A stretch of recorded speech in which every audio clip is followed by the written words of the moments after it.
بسم اللہ الرحمن الرحیم۔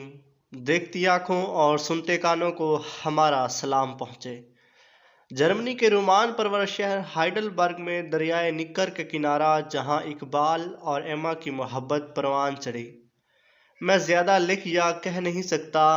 آپ تصور کر سکتی ہیں کہ میری روح میں کیا ہے۔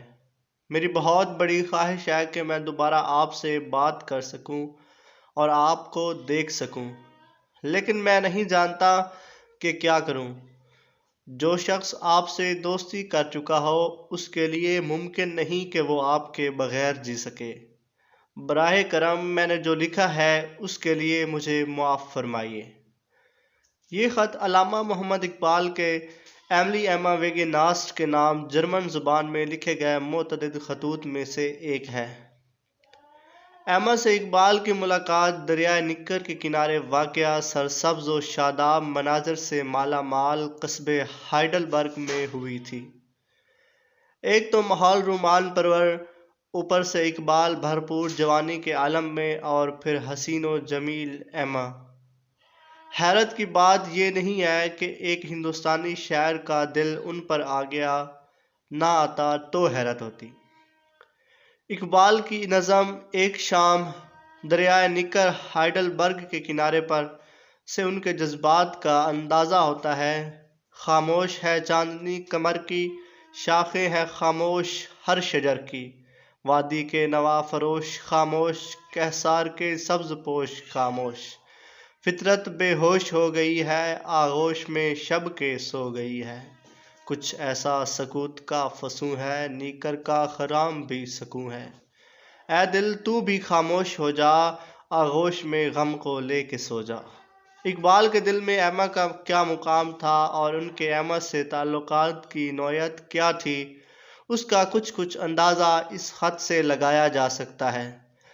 براہ کرم میں اپنے اس دوست کو مت بھولیے جو آپ کو ہمیشہ اپنے دل میں رکھتا ہے اور جو آپ کو کبھی فراموش نہیں کر سکتا۔ ہائیڈلبرگ میں میرا قیام ایک خوبصورت خواب سا لگتا ہے اور میں اس خواب کو دہرانا چاہتا ہوں۔ کیا یہ ممکن ہے؟ آپ خوب جانتی ہیں ان خطوط سے اقبال کے اس روایتی تصور سے بالکل مختلف تصویر ہمارے سامنے آتی ہے جو ہم شروع ہی سے نصابی کتابوں اور یوم اقبال پر کی گئی تقاریر میں دیکھتے رہے ہیں۔ ان خطوط میں اقبال حکیم الامت اور مفکر پاکستان کم اور جذبات سے مغلوب نوجوان زیادہ نظر آتے ہیں۔ 21 جنوری 1908 کو انہوں نے لندن سے ایما کے نام خط میں لکھا، میں یہ سمجھا کہ آپ میرے ساتھ مزید خط و خطابت نہیں کرنا چاہتی اور اس بات سے مجھے بڑا دکھ ہوا۔ اب پھر آپ کا خط موصول ہوا ہے جس سے مجھے بڑی مسرت ہوئی ہے۔ میں ہمیشہ آپ کے بارے میں سوچتا رہتا ہوں اور میرا دل ہمیشہ بڑے خوبصورت خیالوں سے معمور رہتا ہے۔ ایک شرارت سے شعلہ اٹھتا ہے اور ایک شعلے سے ایک بڑا الاؤ روشن ہو جاتا ہے، لیکن آپ سرد و مہر ہیں، غفلت شعار ہیں، آپ جو جی میں آئے کیجیے، میں کچھ نہ کہوں گا، ہمیشہ صابر اور شاکر رہوں گا۔ ایما 26 اگست 1879 کو دریائے نکر کے کنارے واقع قصبے ہائیڈلبرگ میں پیدا ہوئی تھیں۔ ان کی 3 بہنیں اور 2 بھائی تھے۔ ایما 29 سالہ اقبال سے عمر میں 2 برس چھوٹی لیکن قد میں 1 انچ لمبی تھیں۔ ان کی صرف ایک تصویر ہماری نظر سے گزری ہے جس میں ان کی آنکھوں سے وہی شریر تبسم جھلک رہا ہے جس کا ذکر اقبال نے اسی دور کی ایک غیر مطبوعہ اور نامکمل نظم گمشدہ دستانہ میں کیا تھا۔ رکھا تھا میز پر ابھی ہم نے اتار کر، تو نے نظر بچا کے ہماری اڑا لیا، آنکھوں میں ہے تیری جو تبسم شریر سا۔ ایما کی مادری زبان جرمن تھی لیکن وہ یونانی اور فرانسیسی سے بھی خوب واقف تھی۔ اس کے علاوہ وہ فلسفے اور شاعری سے بھی خاص شغف رکھتی تھیں اور یہی ان کے اور اقبال کے درمیان وجہ اشتراک بھی ہے۔ اقبال کے خطوں سے پتہ چلتا ہے کہ انہوں نے ایما کے ساتھ مل کر مشہور جرمن شاعر گوئٹے کو بھی سبکن پڑھا تھا۔ یونیورسٹی سے فارغ التحصیل ہونے کے بعد ایما نے پینسیون شیرر نامی بورڈنگ ہاؤس میں ملازمت اختیار کر لی جہاں وہ بین الاقوامی طلباء کو جرمن زبان سکھاتی تھیں اور اس کے ساتھ بدلے میں انہیں مفت طعام و قیام فراہم کیا جاتا تھا۔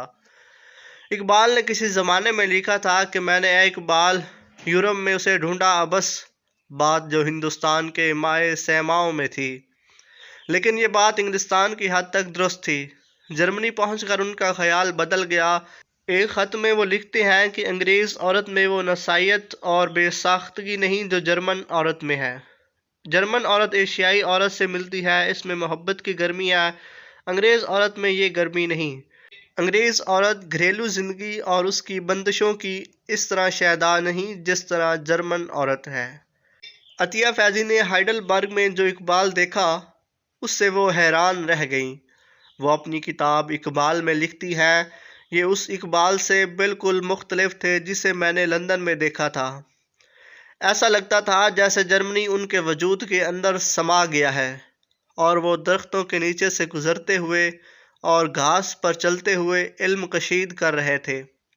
اقبال کا یہ پہلو میرے لیے بالکل انوکھا تھا، اور لندن میں جو ایک کنوتی کی روح ان میں غرق کر گئی تھی وہ یہاں یکسر غائب ہو گئی تھی۔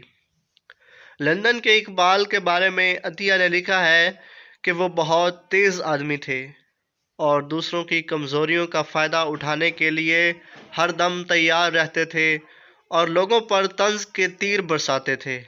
وہاں اقبال محفل کے دوران خاموشی سے بلکہ بظاہر بوریت کے عالم میں سب کی باتیں سنتے رہتے تھے، لیکن جو ہی موقع ملتا تھا وہ چمک کر گفتگو میں شامل ہو جاتے تھے اور اپنی حیران کن دانش اور فراست سے سب پر چھا جاتے تھے۔ لیکن ہائیڈل برگ میں عطیہ نے دیکھا کہ اقبال کے اساتذہ جب انہیں ٹوکتے تھے تو وہ بچوں کی طرح اپنے ناخن چبانے لگتے اور کہتے، ارے مجھے اس بات کا تو خیال ہی نہیں آیا، مجھے یوں نہیں یوں کہنا چاہیے تھا۔ عطیہ کے بیان کے مطابق اقبال جرمن سیکھنے کے علاوہ رقص، موسیقی، کشتی رانی اور ہائکنگ کے درس بھی لے رہے تھے۔ اسی دوران انہوں نے کشتی رانی کے مقابلے میں حصہ بھی لیا تھا، لیکن آخری نمبر پر آئے۔ عطیہ کی کتاب میں اقبال کی کشتی چلاتے ہوئے تصویر بھی ہے۔ عطیہ نے ایک دلچسپ واقعے کا ذکر بھی کیا ہے جس سے ظاہر ہوتا ہے کہ معاملہ یک طرفہ نہیں، بلکہ ایما بھی اقبال سے بے حد متاثر تھیں۔ ہوا یوں کہ ایما نے ایک دن اوپر گانا شروع کر دیا۔ اقبال نے ان کا ساتھ دینا چاہا، لیکن مغربی موسیقی سے ناواقفیت کی بنا پر بے سرے ہو گئے۔ یہ کہانی یہاں ختم نہیں ہوتی بلکہ یہ بہت لمبی کہانی ہے، اس لیے میں نے اس کو 2 حصوں میں تقسیم کر دیا ہے۔ ایک ویڈیو میں اگر یہ بیان کی جاتی تو یہ ویڈیو بہت لمبی ہو جاتی۔ یہاں تک دیکھیے اور آنے والی ویڈیو میں باقی حصہ بھی آپ دیکھ لیجیے گا۔ اللہ حافظ۔